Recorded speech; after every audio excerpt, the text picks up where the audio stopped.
doctors who conducted experiments on prisoners of Nazi concentration camps was Sigmund Rascher. It was he who became the prototype of the cinematic image of a typical Dr. Evil from the German death camps. During his monstrous service in the Dachau concentration camp, he tortured many prisoners. But in the end, Rascher himself fell into the millstones of the system he worked so hard for.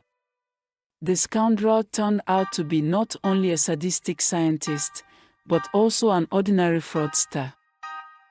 Sigmund Rascher was born in 1909 in the family of a doctor, which predetermined his fate. In 1933 he graduated from the University of Freiburg, and in the same year joined the NSDAP. Rascher worked for some time in Switzerland, after which he moved to Munich, where he began to deal with cancer diagnosis. In 1939 Rascher joined the SS.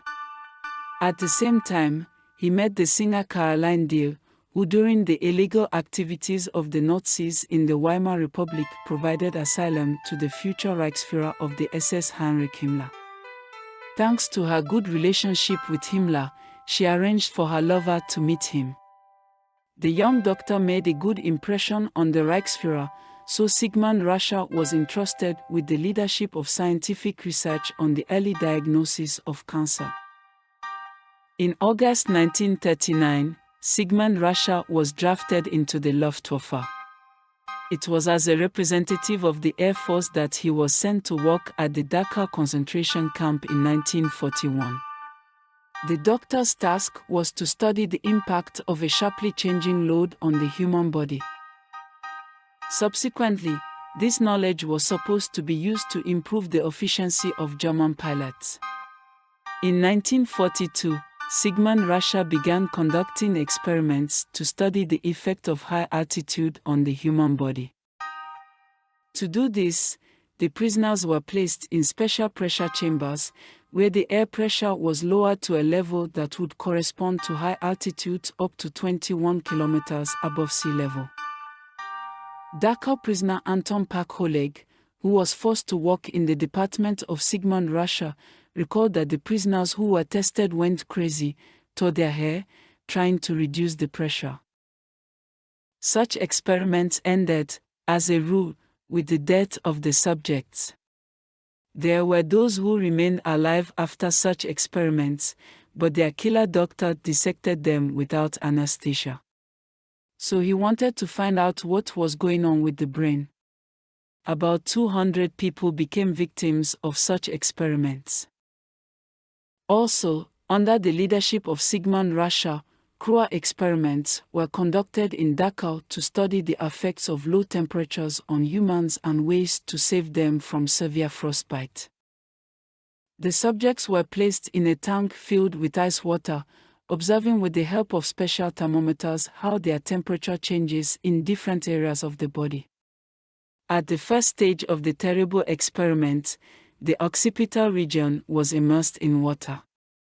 And then the cerebellum and the back of the neck were placed in cold water.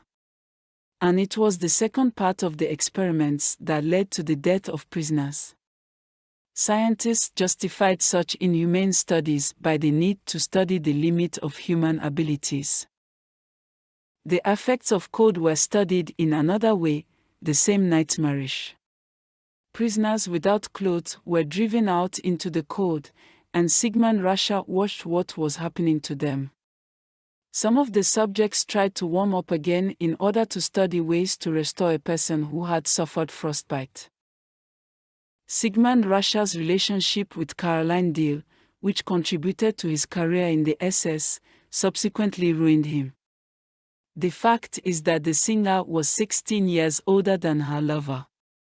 And they were not allowed to get married for a long time, since children were not expected from their union, and this was mandatory for a married SS man. But soon they announced that they had a child, and then a second, and after that Himmler allowed them to officially become husband and wife. After that, Sigmund Rascher began to speak at various scientific conferences, where he promised to make a large-scale scientific discovery in the field of conception and childbirth.